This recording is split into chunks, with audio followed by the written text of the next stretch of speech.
All right, good afternoon. We are back now for the afternoon session of the Tuesday, May 16th, 2023 budget hearings. I'm sure other council members are going to be moving in and out of this afternoon sessions as their schedules permit, but our schedule is going to follow as such. We have Invest Atlanta here at 1 o'clock, followed by Atlanta Information Management at 2, and then Department of Customer Service at 3 p.m.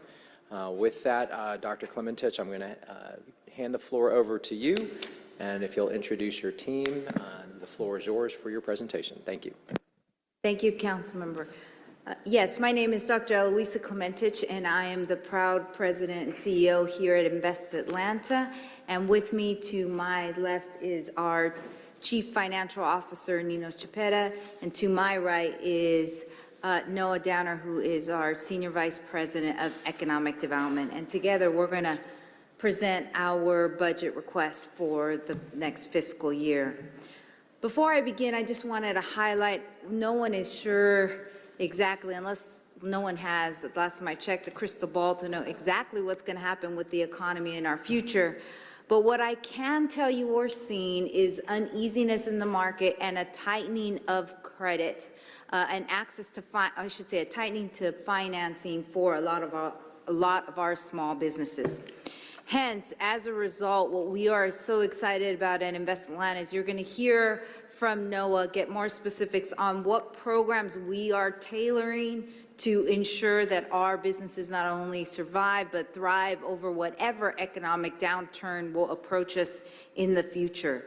So we will hear about our loan program, which is the only loan that I know of in the state that's at about 3% interest rate, which is our max.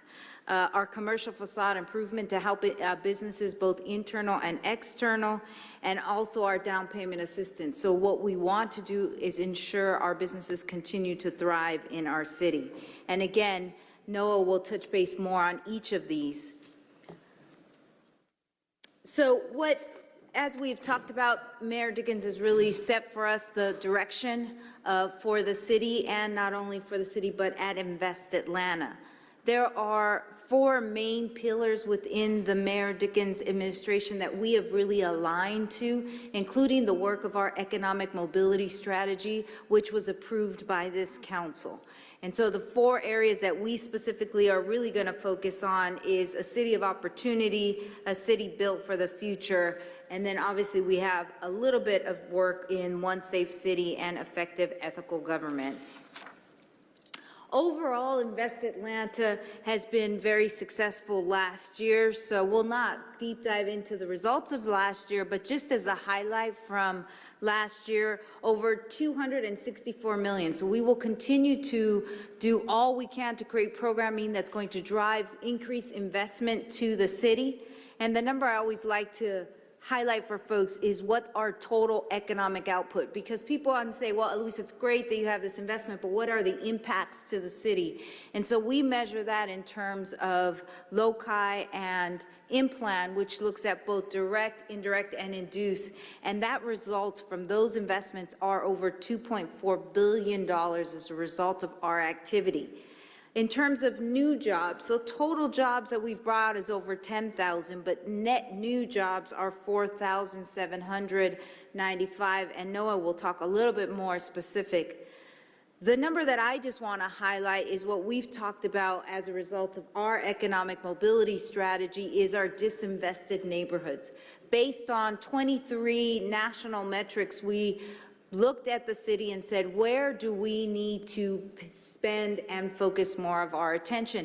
These metrics are access to grocery stores, 3rd grade reading level, crime, access to a vehicle. These are all metrics that we then looked at working with Atlanta Regional Commission to try to determine where we need to focus.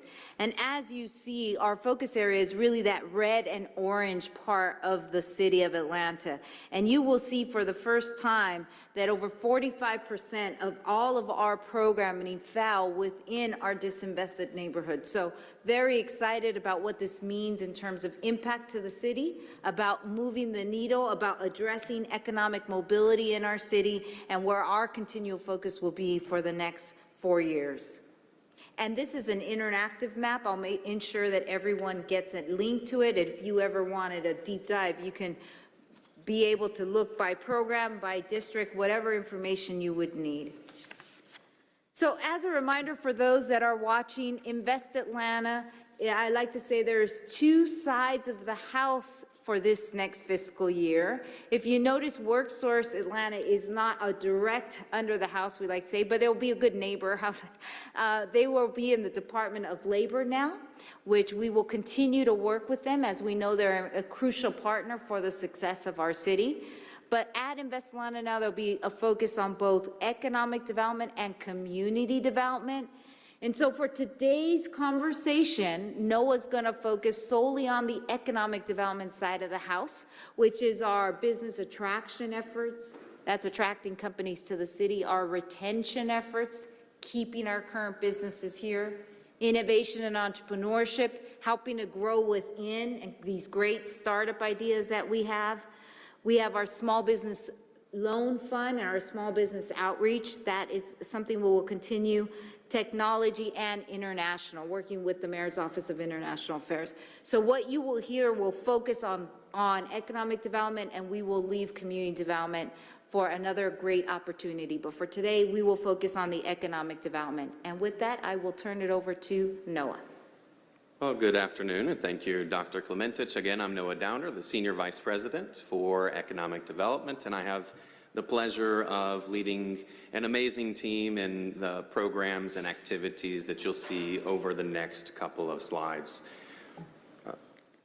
So the first slide that I wanted to highlight for us is our activities in the small business space. So we understand as a part of our economic mobility strategy that supporting our small businesses and that community is really critical for creating pathways to prosperity.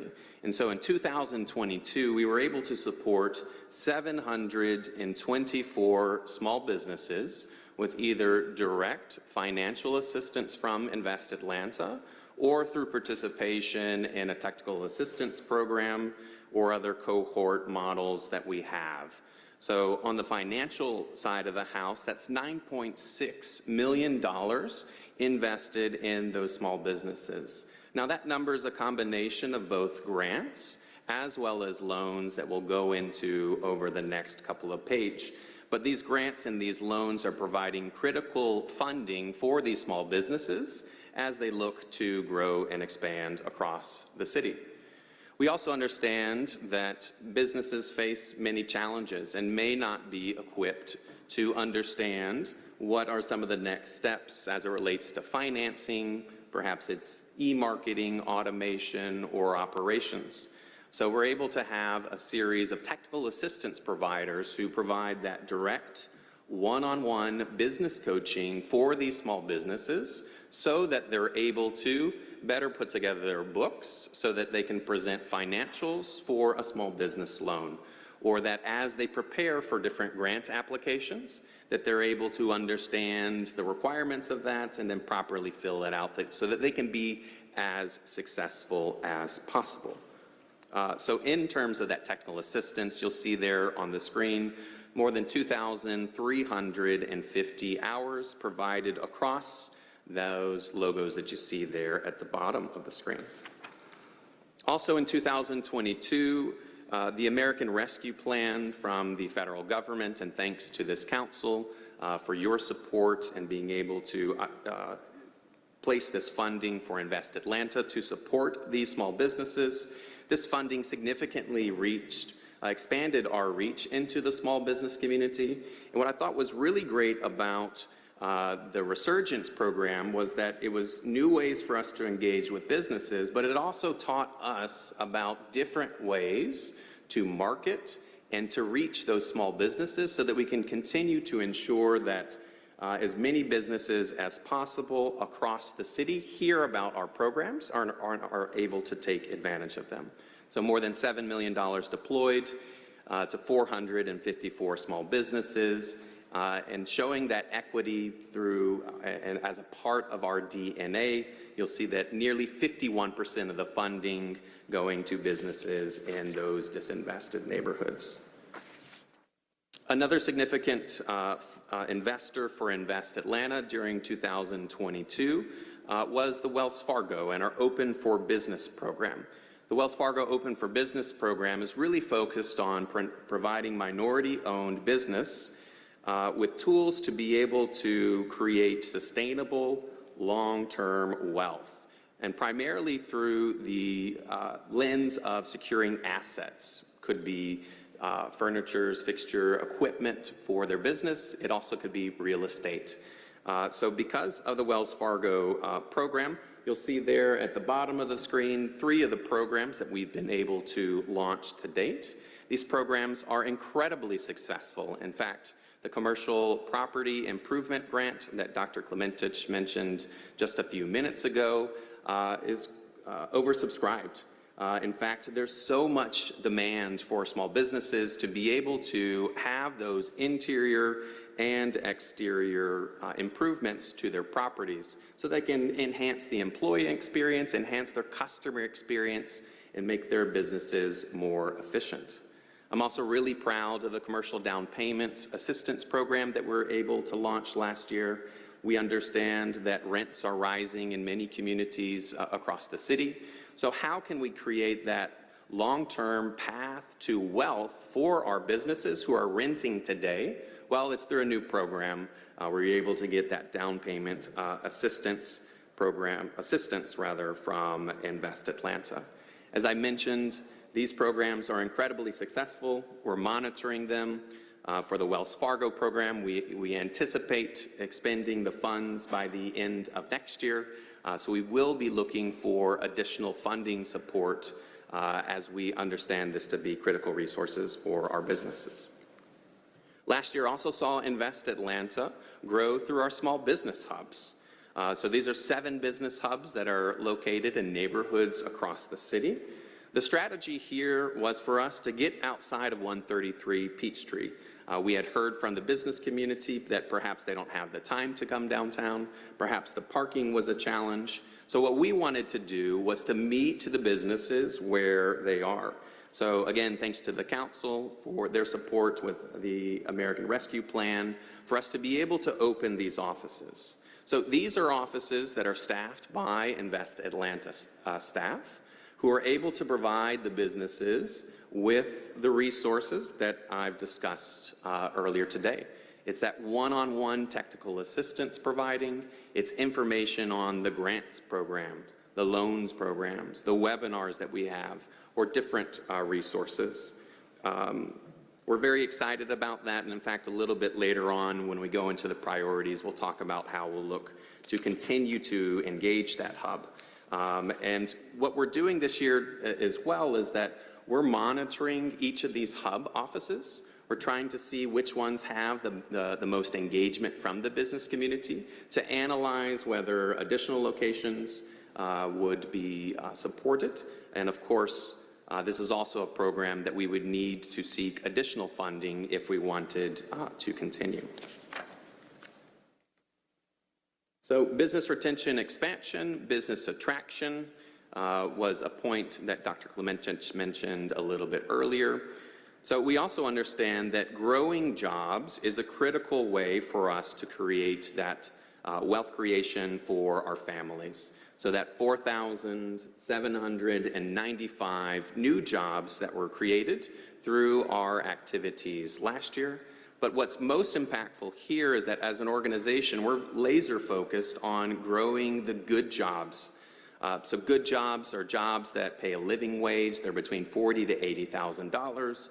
They also include healthcare benefits, because we understand that these are tools for workers to be able to continue to provide for their families. So 70% of those new jobs came from that good job frame.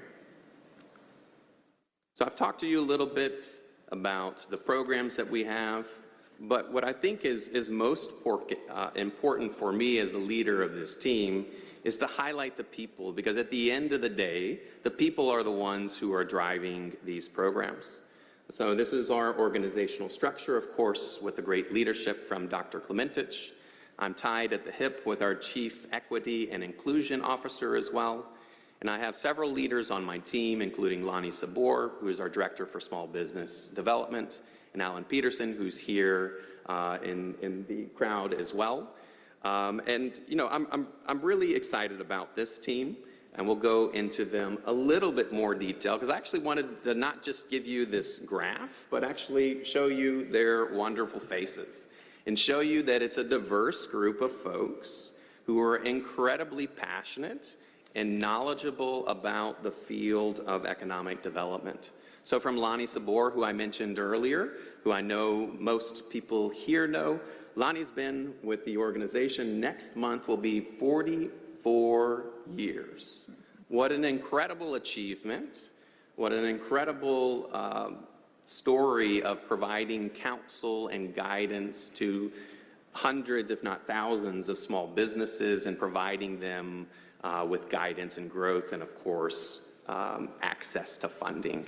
I also wanted to highlight our newest member on the team, Ariel Lopez. She joined us in the last couple of months to focus on our tech and innovation, so getting really deep with our startup community, with the venture capital community. And Ariel's incredibly well positioned because Ariel herself was a startup funder. So she's been a funder, she's been a small business and startup coach, and is incredibly well positioned to be able to support those startups as they grow across the city. I could talk for days about the team because they're really my pride and joy, and they show up every single day passionate and committed to helping businesses be created, expand, grow, and then come into the city. So with that, I believe I'm handing the conversation over to our Senior Vice President and Chief Financial Officer, Mr. Nino Chiappetta. Thank you, Noah. So slide 14 shows the fiscal year 24 summary of operations.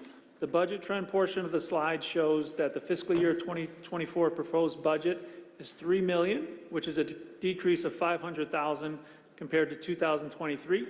The primary driver of this is that the fiscal year 2023 included funds for the implementation of the Economic Mobility Strategy and for WorkSource Atlanta. The Economic Mobility Strategy has been implemented, and WorkSource Atlanta will be moving under the Department of Labor. The fiscal year 24 headcount breakdown portion shows a breakdown of our headcount of 21 as our programs are driven by people.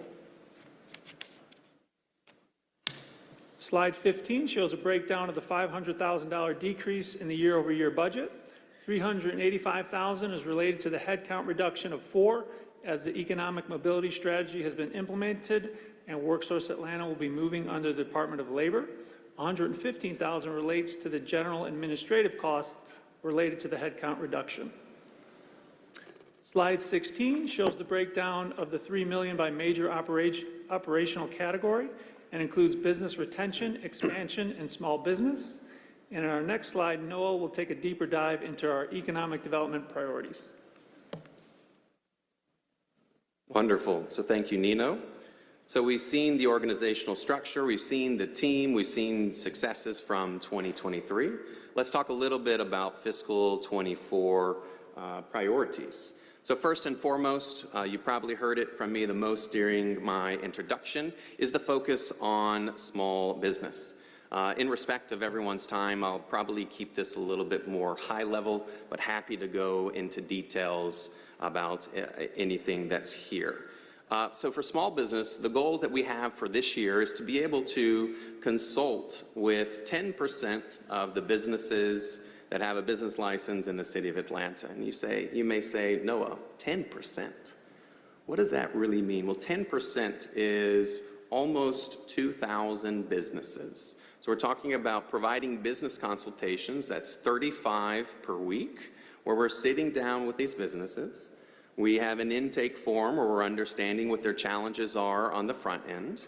We then sit down with them and review their challenges, the needs that they have, and then we plug them into the different resources that we have, all those amazing programs that you saw on the front end. It actually starts with a personal touch point from someone on my team, whether it's on the attraction space, if we're working to attract that business into the city, or whether it's in the retention or expansion space, or if it's one of our targeted industry clusters that we have. So we have experts in the creative industry space. We have an expert in foreign direct investment, so the international outreach. We also have a healthy foods access. In fact, it's on the next page, so you'll see a little bit more about that. But that goal, again, is to consult with 10% of the businesses, and with 40% of those businesses coming from those disinvested neighborhoods. I mentioned earlier that expending the remaining Wells Fargo Open for Business funds is also a priority for the team, as is continuing to drive engagement at those small business hubs. So we already have staffed offices where we have the in-person visits.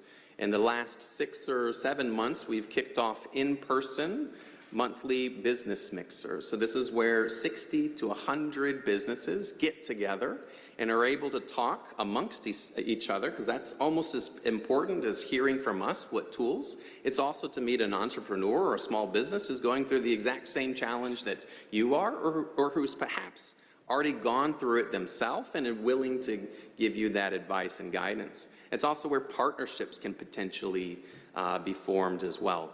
So this month's mixer is at the Coda building. It's focused on our startup and small startup innovation. Last month's focus was at the Mary Parker Foundation. It was for the creative industries. It was on Campbellton Road. Previous to that, we've been at the Russell Innovation Center talking about small business finance and many other locations, Pittsburgh Yards as well. So we'll continue that in-person engagement. We'll also continue our twice-monthly webinar series. So this week's webinar series is about the do's and don'ts of finance. Last week's was about the commercial property lease and how you should be negotiating those things. We always look for different topics that are top of mind for our businesses, then host that webinar. And our goal there with the webinar and all of our consultations really is to find opportunities to connect with these business owners at a time that makes most sense for them. In the last quarter, we've actually changed the time of our webinar series because we found that if we did it at 6 or 7 o'clock at night, more people would participate. That's much better than the office hour, the lunch office hour that we were doing before. So we remain committed to small businesses, look forward to driving deeper engagement with them via the webinar and in-person events. On the industry cluster, for us, we're focused on growing industries. So industries that have the ability to create jobs and drive capital investment. We will deliver youth initiatives across all of the priority clusters that you see there at the bottom of the screen. We have a strategy that we've put together with the senior tech advisor for the mayor to make Atlanta a top 5 tech city. We will be accelerating our foreign direct investment activities. And then we'll be focused on how we can take advantage of the investment that we're seeing in the life sciences as well as clean tech and smart cities industries. Those are driving a lot of the active projects that we're seeing today, and so we'll look to drive that. On the jobs and capital investment side, you'll see us engaged in that neighborhood and community level economic development that Dr. Klementich talked about a little bit earlier today.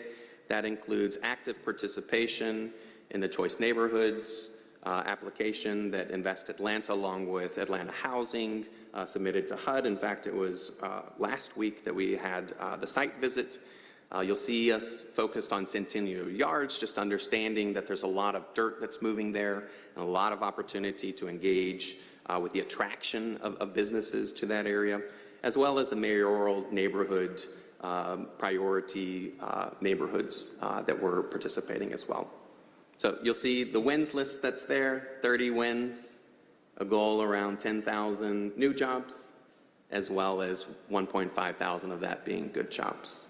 So those are some of the priorities, and I want to underscore some, because it's tough to get everything onto one slide. I did my best. But our next slide is actually my last slide, and I feel like I left the best slide for last, which is what is Invest Atlanta doing to drive more healthy food access in our disinvested neighborhoods. So we have a team that's focused on this on the attraction side of the house, so bringing in new grocers, and we're or have active conversation with grocers of all sizes, talking about different neighborhoods and what's the gap that they're seeing so that we can explore potentially closing that gap. There's neighborhood market focus as well, so we understand that maybe a community doesn't have the density for a grocery store, but what's the opportunity for a smaller footprint that's a neighborhood market that provides many of the key fresh food that our communities need. We also are actively undergoing a quality audit of both grocery stores, neighborhood markets, and corner stores, because we understand that just because it's a point on the map doesn't mean that it's a quality store or that the customer experience is great. So how can we go out? How can we identify those owners? How can we bring them into our grants, bring them into our technical assistance program so we can enhance that customer experience? You'll also see us focusing on innovative models. So there's a lot of great work that's being done in the nonprofit space, as well as with mobile markets and with tech-oriented solutions that we're very excited about, because grocery stores have a little bit longer timeline to be able to attract them. Even if they're going to make a decision today, it's still going to be a number of years off because of the construction.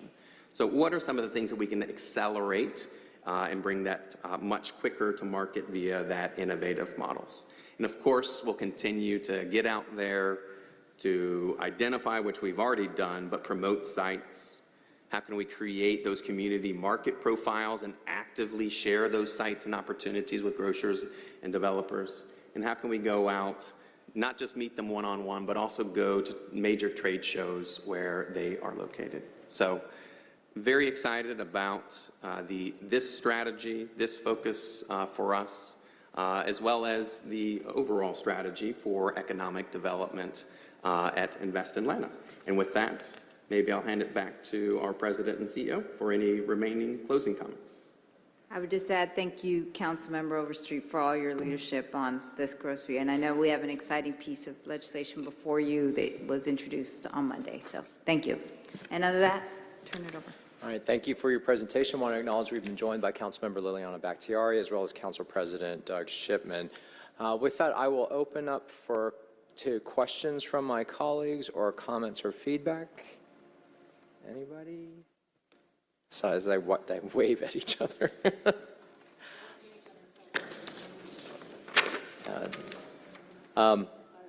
Council President, you have the floor. Oh, sorry, okay. Councilmember Overstreet. All right, Councilmember Overstreet, then Council President.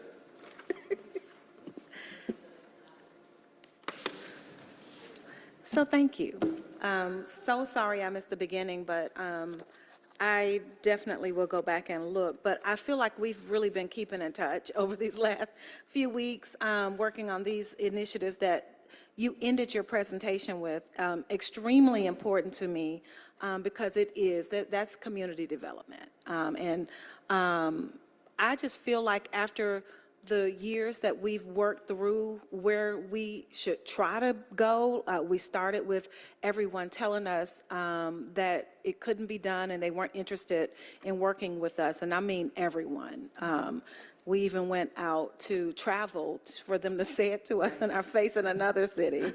And here we are with innovative ways to make sure that we as a city are getting it done ourselves instead of begging people to invest in our areas and support our lifestyles and support our views. We're figuring out ways to make it work, and I promise you that once they see how well it's working, they're going to be knocking the doors down trying to get on the train. But by that time, we would have had, that train has left the building, and we would be on track. And I just, the actual paper that I read in yesterday warmed my heart, because that is the beginning of us actually doing just that, saying, you know what, we've tried so many different ways, and now we are at a point where we know what we need, and we can get started on this ourselves.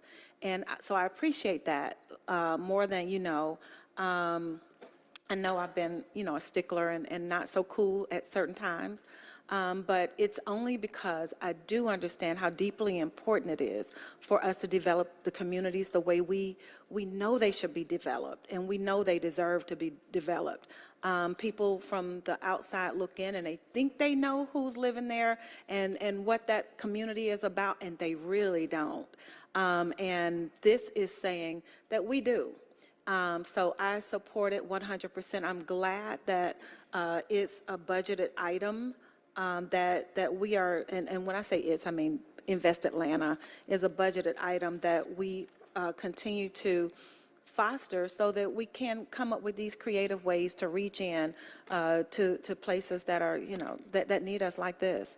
I also want to make sure you all know that even though it's budget season now, we can continue to talk about what Invest Atlanta needs to, not just, this month, but whenever, because you came into my district and opened up an office, and it had nothing to do with budget season.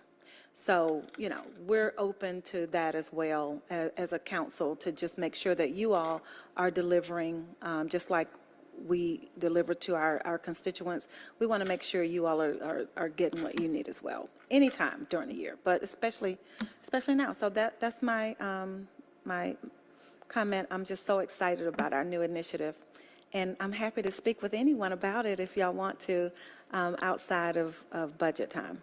All right, so thank you. Thank you, Mr. Chair. Good to see you all. First, I want to start by saying I remember a year ago we sat here, I actually was sitting over there, and we talked about neighborhood markets and the importance of neighborhood markets, and you made a commitment to look into that and make it a priority, and I'm so thrilled to see that it is a priority. And I must give you kudos, because I have heard from some of my neighborhood market friends who are a little cynical about the ability of any government to support them because they're not chain stores, saying that they have been seeing Invest Atlanta and they've been developing relationships and they see that on the ground. So kudos to you for taking that conversation and putting it into action. And I do think that, and I am excited about Councilmember Overstreet's paper that was dropped yesterday, because I think around this issue of, at all different configurations, food access is such an important part of overall neighborhood fabric and neighborhood viability for all kinds of businesses, right? It can be a real catalyst. So I really appreciate that, and excellent stuff. A few questions in a few different spots. First, just want to touch on arts and culture for a moment. I know that that's continued to be a focus. Can you talk about two questions? One, just a little bit of where you think that the focus is going over the course of the next year. And two, how does it relate to OCA's efforts? How have you been able to relate to the focus that they have? I know that part of the funding's been around Elevate, which OCA funds, but some of the things have been individual. Just for edification, how does that coordinate with the Office of Cultural Affairs?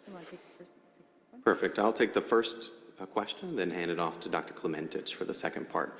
So creative industries continues to be an area of focus for us. We actually, in the last 2 months, just wrapped up our Creative Industry Grant Fund. This was a highly successful program where we had more than 800 applications come through for grants between $5,000 and $20,000 to be able to support our creative community. Ultimately, 125 grants were dispersed at a launch event that we had a couple of months ago. That the mayor attended, of course, and had all of the awardees. And we were incredibly excited because 90% had checks in hand on that day. That was our team's goal, is to get as high as possible to be able to provide this funding so that these entrepreneurs could get out there with their project. The 10% that was missing, it could have been an administrative item, not necessarily because of a delay from Invest Atlanta, but wanted to highlight that. So our effort there is to continue to stay engaged in the space. So last month's, I believe it was last month's, in-person business mixer was for our creative industries. So we highlighted that. We reached out to the Cultural Affairs team to promote it, to be able to get our business community together. It was at the Mary Parker Foundation. It'll continue to be an area of focus for the team, because what we realized through that process was that many of our creative entrepreneurs didn't have business licenses. And so for them, it was a process over several months to be able to get them to open that license through consultation of course, our team members, but also through support to the Department of Revenue and the small business and the business license team that's there. But what's exciting for us is now the follow-up. So you've opened the door now to technical assistance providing. You've opened the door to other grants and, of course, loan programs. So Lori Prickett on my team is the program manager who manages our creative industry outreach and will stay engaged throughout the rest of this year. Yeah, and we continue to be pretty excited about what we did with Elevate. I remember we got those funds. They were American Rescue Plan dollars that were provided Invest, and then we work with Cultural Affairs. All those funds have been expended now. We'd love to enter into a new program. We just need to identify more funding, but it really worked. Great. And one other thing just on this, I would note from an industry perspective, particularly the theater space is facing a real shift in their business. Post-COVID, music concerts have come back, museum attendance has come back, but theater attendance has not. And this is from Broadway all the way through to the very small, 100-seat theater. It is potentially an existential threat in to their business model, especially in Atlanta, because in Atlanta, because of the way our ecosystem works, our theater sector is very good at earned revenue. Almost every theater in Atlanta has more than 50% pre-COVID of their budget was earned. So when you have 30 or 40% less tickets sold, that is a massive, massive shift in their business model. So I would just highlight that from an industry perspective when it comes to arts and culture. And our theater space particularly is very robust, right, from the Alliance all the way down. And a strong theater space also drives our film and TV, as you know, because those theaters are the training grounds for all of the folks that end up in film and TV. And so I want to highlight that because I think that that's a place where you all could play a real role within creative industries, and specifically they're facing this very important moment. Let's move to a different spot. I want to talk a little bit about downtown and hear your thoughts. Downtown obviously has an enormous number of tailwinds between Centennial Yards, what we're seeing with South Downtown, the Civic Center project. I know that's across the connector, but I still consider that sort of part of downtown. But we also see a ton of challenges that we all know of: commercial real estate, office vacancies, and just generally how downtown sort of fits within the ecosystem. Can you talk a little bit about, from an Invest Atlanta perspective, because I still am one who believes that downtowns hold an enormous impact on your overall city's ecosystem. They just have incredible impacts. Do you talk about how you're thinking about downtown specifically across all of these when it comes to economic development? Affordable housing obviously is a piece of it, supporting existing businesses and even small businesses that have been suffering because of the lack of office workers. I'm really excited about what the future will hold for downtown. And if there was any example that I saw, which was my aha moment, was when the old Norfolk Southern buildings at CIM was able to repurpose. And the thought was that they were going to do some housing and then do office and retail. Well, then when they opened up their housing section on those buildings, I think they leased up within 2 months. Then they decided, well, oh my goodness, we're going to open up the entire building for housing, in so much so that their first next building was going to be retail or office, and they decided to go to housing. And so what that showed me was people do want to live downtown. That was clear. That was a clear message they sent. So once you're able to get people in the downtown, then I believe retail will quickly there follow. So seeing what's coming between what CIM is doing on housing, what Invest Atlanta is doing on housing with 2 Peachtree, and there are a couple other buildings of which I can't quite mention yet, but that have also looked at converting office to housing. I believe that that will give us number of households, which will then attract retail and begin to spur the economic vitality which you want to see in downtown. And I do believe that office will come back as well. I think we're taking a little longer than some other parts, both nationally and internationally, to come back to work. But I believe that there is a keen interest, and it's just taking longer than we all would like. but it's going to happen. So it's interesting, just to follow up on that. I mean, obviously, Invested Land over the last few years has gotten more and more into affordable housing. But from what you just said, it sounds as if housing is now a key part of economic development when it comes to downtown, that's actually part of the whole equation, right? That it's not just a corporate relocation that'll do it. It's really actually around residents. It's people. Before, we always used to talk about when we attract retail, it's rooftops. They want to see rooftops, disposable income. Well, if all of a sudden we've kind of changed it on its head and now have people, which are still rooftops, but in a condominium or an apartment complex, it's people is what they want. I think that's what we're going to see. And we are talking to some of our current business owners of commercial buildings downtown and looking for creative options, which we hadn't done before. There are other parts we all have traveled and have seen how grocery stores are in the middle of buildings.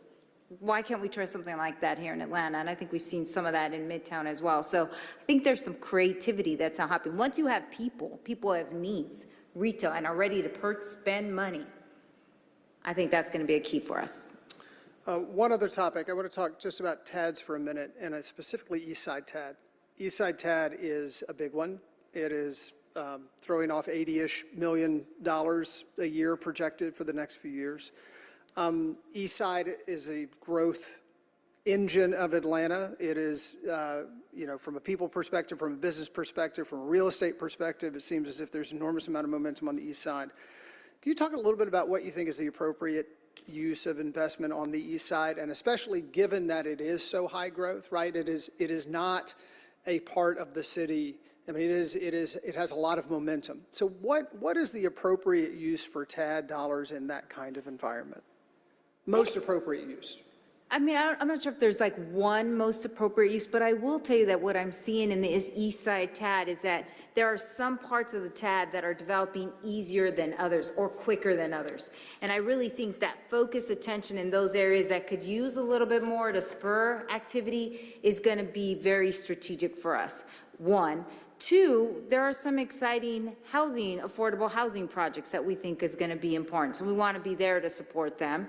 And then overall, I think with some of our partners, there are some strategic ideas to change just how the ETAD or some parts of the TAD actually look, creating space out of not space or air, to some of these creative ideas that we've already started to invest in. So I think that if we can really look at a strategy where the entire East Side TAD can really see that growth and benefit would be important. To how do we continue to support affordable housing? Keenly important for the mayor, obviously, but also for the city, there's a need. And then how do we better utilize underutilized space? I think those are the three areas that are key. And the last one I would say is there's a lot of rich history in the East Side. How do you ensure that African-American history is not lost and that we bring back a lot of those great businesses that really was the cultural makeup of the city, where we saw a lot of growth of African-American businesses? We'd love to see that be another hopping place. And just finally on the East Side TAD, a question that I get asked from residents, so I just want to put it on the record. Former AMC site, is it in the East Side TAD? Could funds from the East Side TAD be used in any sort of healthcare effort that were to happen on the former AMC site in Fourth Ward? Okay, now I'm doing this on memory because that may be a little dangerous, but I think the last time I checked, it was not in the East Side TAD. So, but I will go back and verify that it's not in the TAD. And what I will tell you, what's difficult about TAD is if you want to use TAD funds, as you know, you have to be in the TAD. So my recollection is not in the TAD. Okay. But I'm going to verify. No, if you could just double verify that, that would be great, because again, obviously when that closed, it was a huge issue, and so lots of folks ask about resources that may be available around. I'll do it first thing when I get back to office. I appreciate it. Thank you, Mr. Chair. Thank you, Mr. Chair. I'm actually glad Council President hit on grocery stores and people versus rooftops, because there's been ongoing conversation on the west side, rooftops and not having rooftops, but now we're talking about people. So that's a good thing, because we always had people. Let's talk about one of your older products, West Side TAD. TADs are not built like they used to, or better yet, they're not funded like they were because of APS and got firsthand knowledge on that. But nevertheless, since a lot of our tasks do not have that portion of APS taxes going in, and what did we do to solidify your budget to make up for that, or to continue that what we needed to do inside these tasks that still need help is taking place? For those TADs that don't have APS participation, we are trying to ensure that we are good stewards of the funds that we do have. So we have really started to think about priority of things that we would like to see, priority in the community plan, priority in the mayor's office, priority of the council member, to ensure that we're covering those projects. What we've heard clear from the community, especially in the West Side TAD, was housing is very important. And so we've been trying to do what we can to support housing in very strategic ways, working with partners. So if I don't have enough funds perhaps for us to fund, how do I leverage, in this case, West Side Future Fund and other partners like them, to be able to get the end goal? The end goal is produce the housing. The end goal is produce the retail that's needed and the amenities. So if I can do it, if I can't do it alone, how can I bring other partners to help support us? So really trying to do both. Understand where priorities are, making priorities, and then engaging partners in creative ways to be able to support the needs of the community. And I appreciate that, because not only losing the APS funding, I also know that in good economic times, some developers who do not receive municipal money or municipal help feels as if they don't still need to produce affordable housing. I know that has hit Invest Atlanta as well, as far as the goal of developing affordable housing. So I am glad that you're able to move around and put together a good matrix to continue to do your work. And I just want to say thank you, because I remember when you guys went by Atlanta Development Authority, and you guys have really moved, as my colleague Kaya Overstreet was saying, has really moved into a neighborhood-friendly type thing. I remember a time you used to roll out a plan, and that's all that came with it, just a plan, no technical advice or anything to help do it. Not only are you guys offering the technical advice, you actually have offices in the neighborhood that people can walk into. So I definitely appreciate that. Looking at this number of the West Side TAD, knowing how it is developed, how much of that figure, of that overall figure, would be kept for the Gulch and the rest would be for the neighborhood? Because there's a, if I remember right, there's a certain percentage that goes into the Gulch, while the rest is left for the neighborhood neighborhood side of the TAD. Do we? So just to be clear, so there's parcels that are within the Gulch, and the only funds that the Gulch will get are the increase in value of those parcels. All the parcels that are outside of the Gulch, that funding all goes to the West Side TAD. Yeah. Thank you. Are you? Questions or comments? Yeah, President Shipman. All right, I had one other question, and that was, one of the things that several of us have been talking about is the need to make sure that we develop transitional housing for those who are moving from unsheltered status, and that transitional housing, like the project that we've seen in Reynoldstown that's been under discussion, is very important. It's also, it can be very difficult to finance and also to get neighborhood buy-in around. And not only neighborhood buy-in, but different kinds of housing need different kinds of needs around the housing. If it's for those with disabilities, you also need curb cuts and all kinds of neighborhood access, right? You can't just put housing down, you've got to meet the needs of the residents that are there. One, I know that there are some efforts from Invest Atlanta, and I want to thank you for those efforts, but two, could you talk a little bit about how some of the affordable housing efforts that you have and programs that you have are or can be used to address specifically transitional housing types of developments?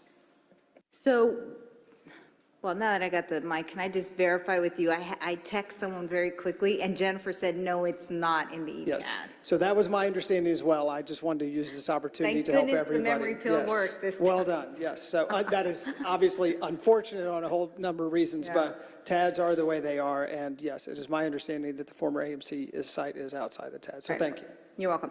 Okay, so directly to your question on transitional housing. So on transitional housing, we've been working very closely with the Homeless Opportunity Bond and Catherine's group.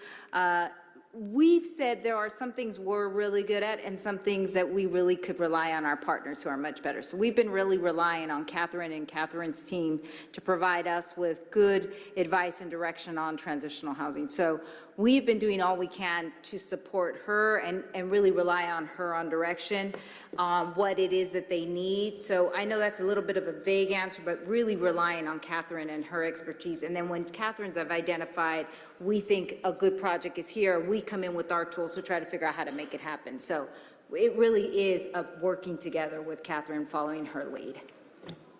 Did I get?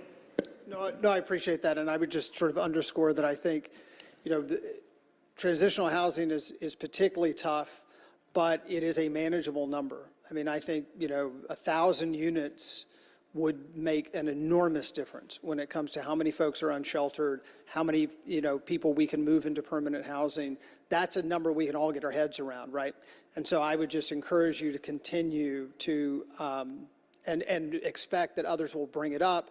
Let's look for creative ways to work together. Let's see if there are any hurdles at all, because I think that that's something, serving our unsheltered populations is one of the top 2 or 3 things that I hear about in my office. Okay. And we know that we have ways to help, but we know the bottleneck is often the transitional housing. Just to close the loop, I participated in the point-in-time count this year, went out and interviewed people, and when you ask someone who is unsheltered on the street, would you take a spot tonight if you had it, the answer was yes, but not a dormitory, right? I want a space that is mine. If I had a space that was mine, I'd take it. And I think that's where transitional housing is the key in a lot of ways to addressing this issue. And I think y'all can be a huge asset in that.